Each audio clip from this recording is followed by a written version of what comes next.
Pernah nggak kamu dengar ada orang yang bilang, hidup itu udah nggak menarik lagi ketika kamu ngebanding-bandingin diri kamu sama orang lain. Kehadiran orang lain itu bisa ngebuat hidup kamu nggak menarik, bahkan bisa bikin kamu nggak semangat. Mungkin karena kamu sering ngebandingin atau dengerin omongan orang yang ngebandingin diri kamu sama orang lain. Prinsip ini biasanya ngebuat kamu jadi terpacu untuk ngalahin orang lain. Karena kamu ngelihat hidup ini semuanya jadi isinya kompetisi. Akhirnya kamu jadi nggak bisa fokus sama apa yang sebenarnya kamu mau. Kalau kamu kerja keras bukan karena motivasi dari dalam diri sendiri, terus kamu ngejar keinginan kamu di luar batas, bisa jadi kamu terlalu terobsesi sama sesuatu. Obsesi dan mau kelihatan hebat dibanding orang lain itu, mungkin kamu setuju memang buruk.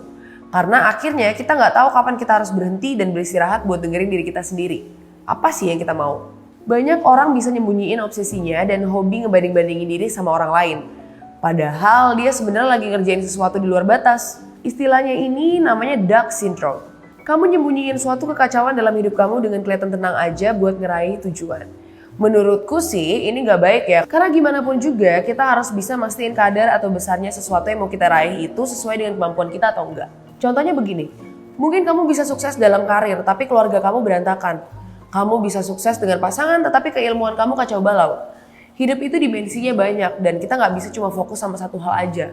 Ngejar cita-cita itu jelas bagus, tapi kamu gak bisa ngejar cita-cita sambil mempertaruhkan atau ngorbanin banyak hal di dalam hidup kamu. Karena gimana pun juga, berdiri tenang seperti bebek di air tapi kakinya kerepotan mengayuh buat berenang, itu gak keren dan pasti capek banget juga.